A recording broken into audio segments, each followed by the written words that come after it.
मेरे पैर के अंगूठे में दर्द क्यों है? मेरे पैर का जहाँ नाखून स्किन यानी चमड़ी के साथ मिलता है वो हिस्सा लाल क्यों है? और कभी कभी वहाँ से पस या मवाद क्यों निकलता है? इन सभी सवालों का जवाब दोस्तों आज हम इस वीडियो में जानेंगे। नमस्कार, मैं हूँ डॉक्टर हरीश गिल्डियाल और मैं उत्तराखंड देहरादून में प्रैक्टिस करता हूँ।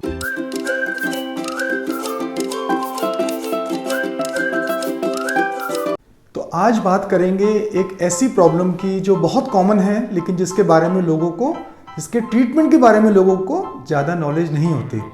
इसको हम बोलते हैं इनग्रोइंग नेल। इनग्रोइंग नेल जैसा नाम से ही स्पष्ट है कि जो नेल है, नाखून है, स्पेशली पैर का नाखून जो है वो चमड़ी में, स्किन में घुसने लगता है साइडों से। इसको बोलते हैं हम इनग्रोइंग नेल। ये क्यों होता है?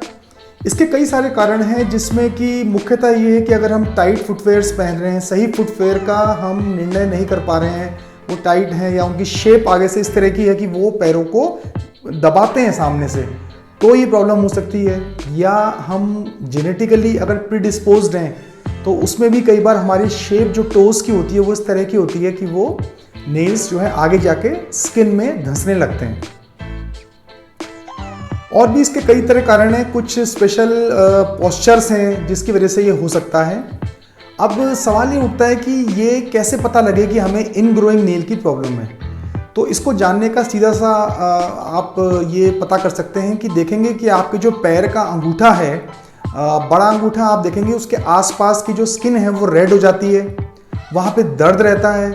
आप जब जूते पहनते हैं स्पेशली तो वो वहाँ पे दर्द करता है आपको, और ये आगे बढ़ के जो है यहाँ से पस का डिस्चार्ज भी हो सकता है।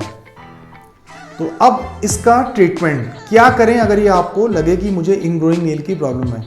तो देखिए, कुछ चीज़ें ऐसी हैं कि जिनका ध्यान आप घर पे रख सकते हैं और इनिशियल स्टेजेस में इसका उपचार घर पे कर सकते हैं। जिसमें एक तो ये होता है कि नाखून जो है आप इस तरीके से काटिए कि जो कोने होते हैं नाखून के वो भी कट जाएं।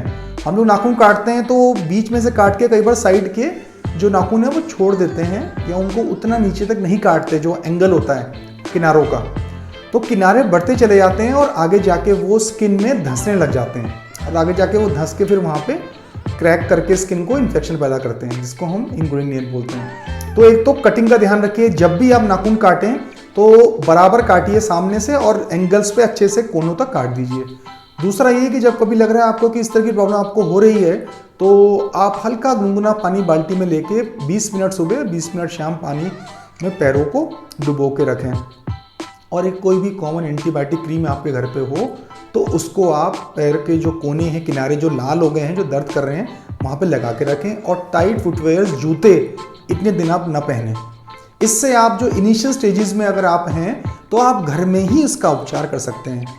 बट अगर ये आगे बढ़ गया है और आप देख रहे हैं कि सब करने के बावजूद भी ये काबू में नहीं आ रहा है, तो आप डेफिनेटली अपने प्लास्टिक सर्जन से मदद लें, क्योंकि इसका फिर इलाज जो होता है वो सर्जरी ही होता है, जिसमें कि जो ये नेल का हिस्सा कोने का जो है, जो आगे धंस रहा है, इस हिस्से को पीछे तक जाके जहाँ इसकी जड़ है वहाँ से इसको निकाल दिया जाता है, ताकि इसका जो कोने में बढ़ना है उसको ही हम रोक दें। ये एक साधारण सी सर्जरी है जो कि आधे घंटे में संपन्न हो जाती है। लोकल एनेस्थीसिया यानी वहीं पे सुन करके अंगूठे को की जाती है और आप आके 2 घंटे में सर्जरी करा के वापस जा सकते हैं। इसमें कम से कम 7 से 10 दिन का रेस्ट चाहिए होता है, ताकि वो अंगूठा जो आपने ऑपरेट किया है वो हील ठीक से हो जाए। और नाखून जनरली इसमें निकाल दिया जाता है, जो कि बाद में 2 से 3 महीने में दोबारा वापस आ जाता है। और जब नया आता है तो चूंकि कोना निकाल दिया गया है तो अब इनग्रोइंग नेल की प्रॉब्लम आपको नहीं आती है। धन्यवाद दोस्तों आपका इस वीडियो को देखने के लिए, और इसी तरह की जानकारी के लिए हमारे चैनल के साथ जुड़े रहें और इसे सब्सक्राइब करें। धन्यवाद।